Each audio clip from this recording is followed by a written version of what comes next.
It's beer o'clock on Real Ale Craft Beer, and we're back with another sort of kind of reminiscing about good beer, how beer used to be fantastic, how certain beers were better years ago. We did a Brewdog Punk IPA video recently, if you wanted to watch that, how that's changed over the years. And now we're doing another beer that's changed over the years, massively so. This is Hobgoblin Ruby beer, 4.5% ABV, in a 568 milliliter can, so a full pint can. And since I reviewed Hobgoblin back in 2010, the first time I was probably drinking that beer, so 15 years ago, brain fart, 15 years ago, they brought out other beers. So we have Hobgoblin Session IPA, 3.4% ABV, 568 milliliter can.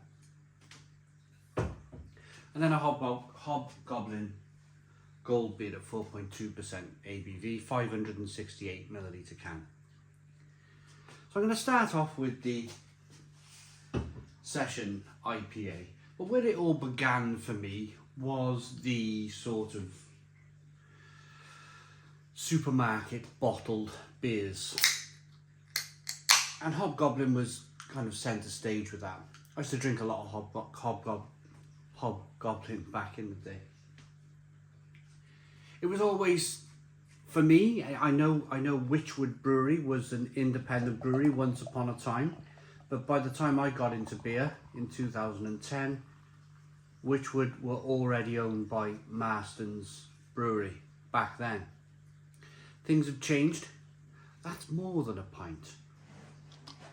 That's definitely more than a pint. No, it's not. Yes, it is. No, it's not. Wow. Wow. So, beer in the glass, I'm not going to do that next time. That's a full pint glass. Golden amber coloured beer.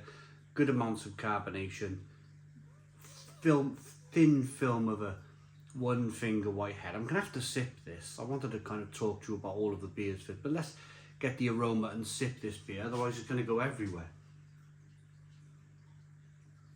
For the 3.4% ABV beer, the aroma's okay. It's like grapefruit, orange, citrus sort of aroma. There's a little bit of a malt aroma there too. Let's dive in. Cheers, everybody.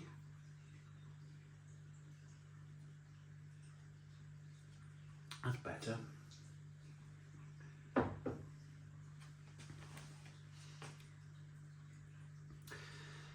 It's not bad, that. It's not bad. This isn't a... I know Hobgoblin's Ruby beer has changed. And this is more of a showcase of what the Hobgoblin beers taste like in 2025. The whole range together, really. Because they're on offer. You can buy these now, the 3 cans, if you bought them together. I think you can sometimes pick this up on offer for about £1.50. The Hobgoblin Session IPA at 3.4% ABV. And then the other 2 cans are generally, you can pick them up probably not far away from the £1.50 price point, in Tesco that is. That's where I picked these up. So I just thought I'd pick the 3 beers up, put them side by side, see how they taste. And to be honest with you, the Session IPA, it's not bad. It really isn't bad.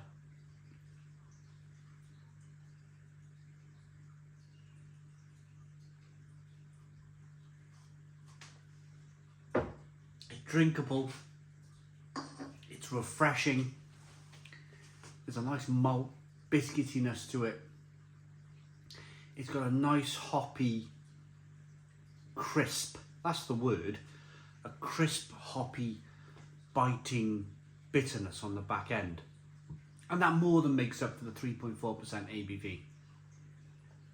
I'm only ever going to be fair in my beer reviews.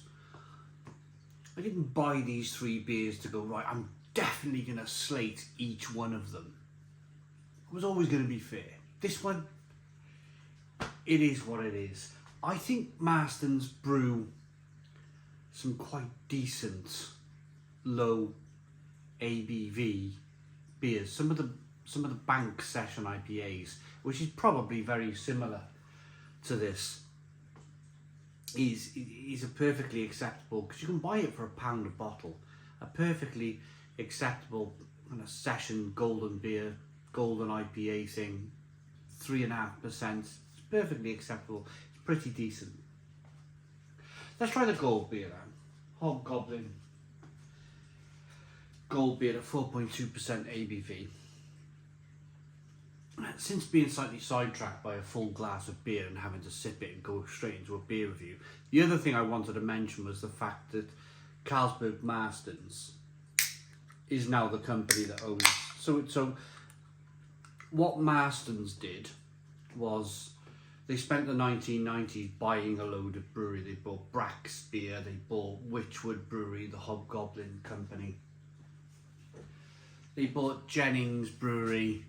Then in the 2019 thing that went on a few years ago, breweries were in trouble, so they then snapped up Brains Brewery. And I think that was the straw that broke the camel's back. I think they bought Brains Brewery and they overstretched themselves. They probably thought that the whole situation was going to go away quite quickly, and it didn't. Brains Brewery in South Wales got into trouble. They needed a buyer. Marston's come in and bought them, but that then overstretched Marston's, so Marston's got in a little bit of trouble too. So what happened next? With one foul swoop,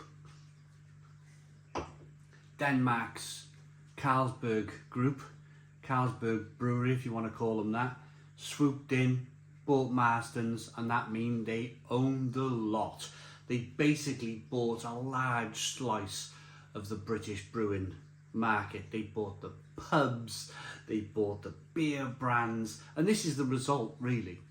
This is the result. Before Carlsberg bought Marston's, I think it was about 2020 time, so about 5 years ago now, you used to see the word Wychwood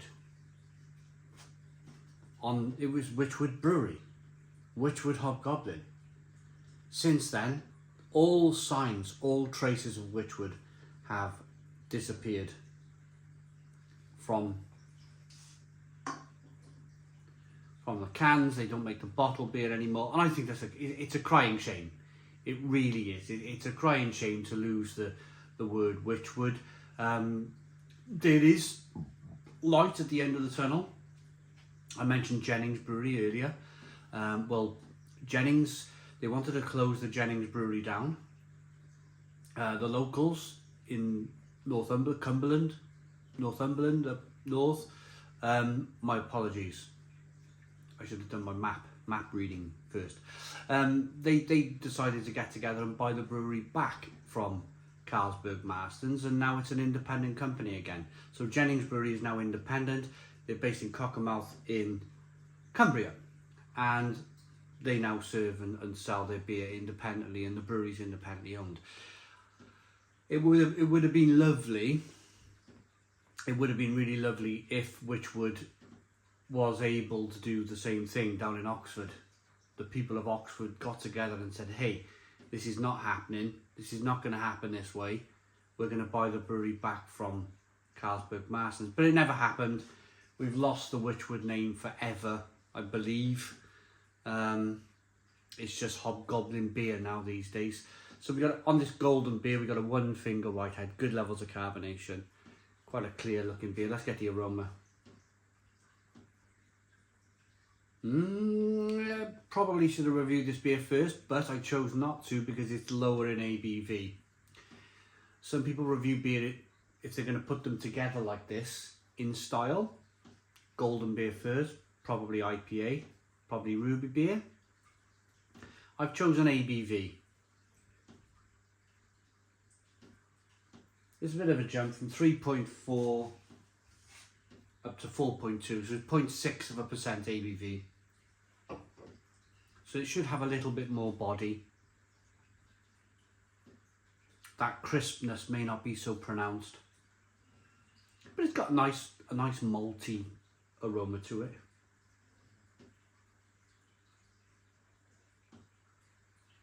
A little bit of citrus in there, nowhere near as much as the Session IPA.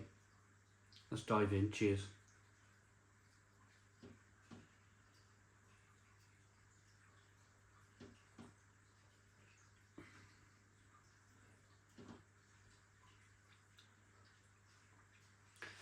It's not bad. It's not bad. It kind of reminds me of the old Wychwood, because Wychwood Brewery had a load of different beers. They were all really excited. It wasn't just the Hobgoblin. They had Wychwood Goliath, which was a giant on the front of the can. They had Wychwood Circle Master, which was some kind of like scarecrow sort of character with wheat around it. And they were all characters. They were all character-led beers. And they were brilliant, absolutely brilliant. Then another one called Black Witch, which kind of people didn't like that much, for obvious reasons. It was just a witch on the front of the can or bottle back then, dressed in black clothing. So, you know, we live in a different world these days. You can't go calling things like Black Witch or, you know, that sort of thing. But hey-ho. And my favourite, never got to try it. Never got to try it. But I like my... They had a beer called Bountiful. And it was a lady holding two great big melons. You know the big green melons? Two great big green melons in front on the bottle. Wychwood Bountiful, and I wish I got the chance to try that beer. I do like melons, I really do.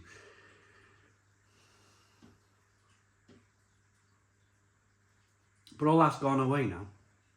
All the creativeness has gone away, all of that fun has gone away, all of that kind of, it's just corporate now. It's just people sat around the table. You can imagine them kind of redesigning these beers. Let's get rid of the brown glass bottle, which I liked. I liked the Wychwood inscription and the way the bottles were nicely shaped. Have a look at some of my old reviews. You'll see the old bottles. They probably sat and they thought, right, we don't even need the Wychwood name anymore, so we'll scrap that.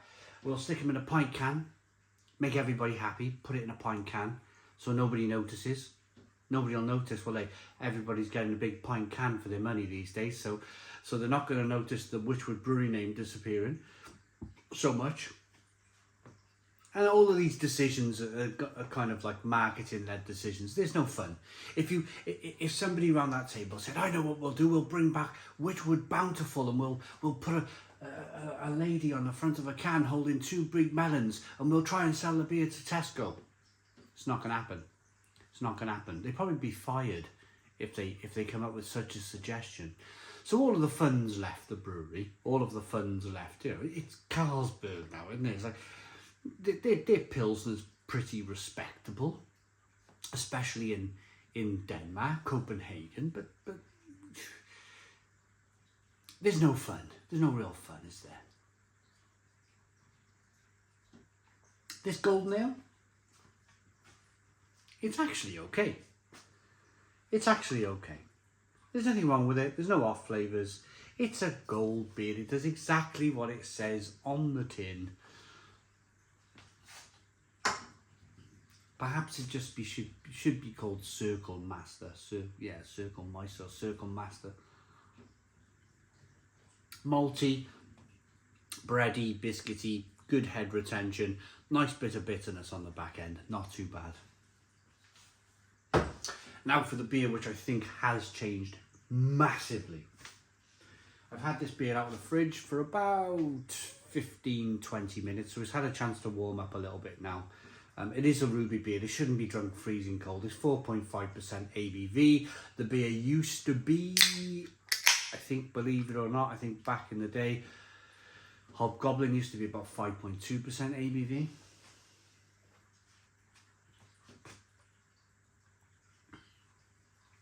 and it was brilliant. It was darker than this. Was it? Pouring it now. I think it was a little darker than this. It probably had a lot more roasted malt in this beer.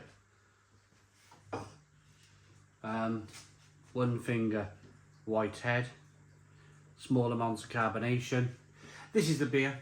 This is the beer that everybody remembers. This is the beer that is the reason why Hobgoblin Session IPA exists and the Golden Beer exists.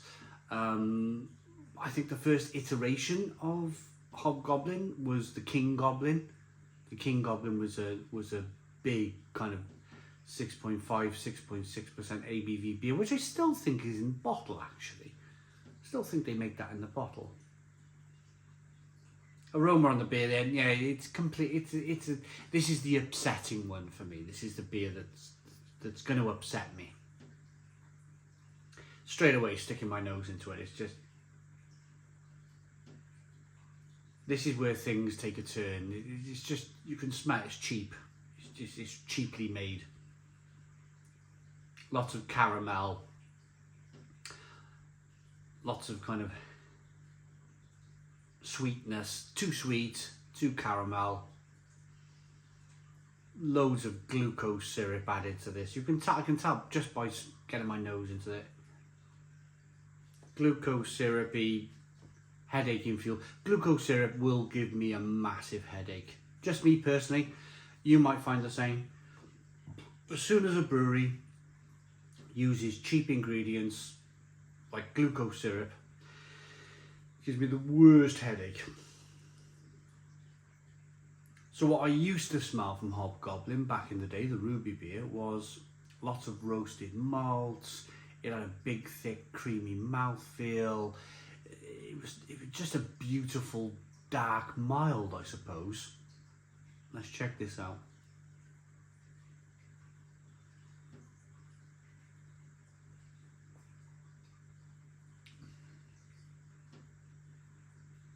Yeah, it's just a bit of a mess. It's thin. It's lost all its body. It used to be 5.2% ABV, so it used to have a nice, thick, creamy, rich body.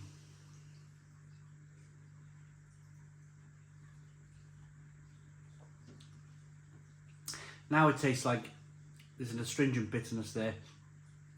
It tastes like somebody's dropped a load of copper pennies in the bottom of my glass. It's tinny, it's metallic. There's a touch of licorice in there.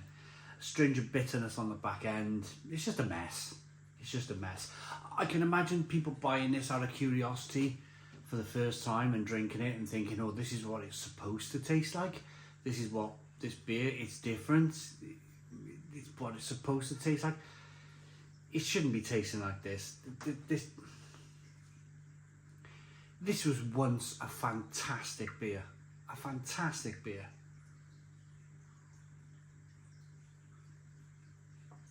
Oh. Now it's almost undrinkable.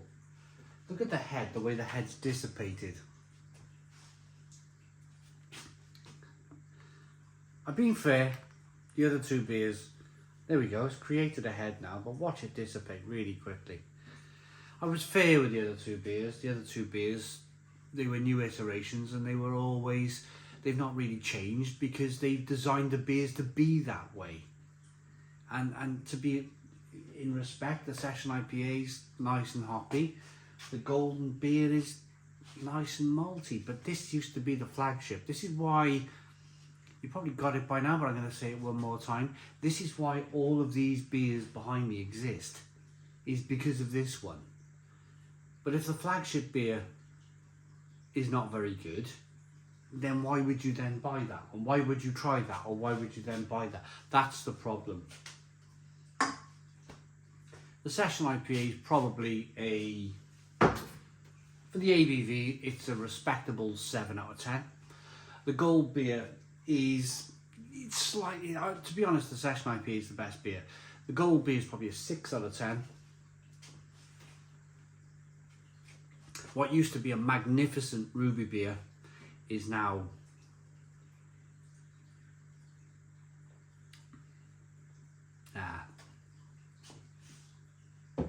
a tinny metallic mess. And I'm going to give that a 4 out of 10. 4 out of 10 from Real Ale Craft Beer. I hope you liked the video. Please put your comments in the comments box. Subscribe to our daily beer and food reviews. Give us a big fat thumbs up. Boom. Cheers.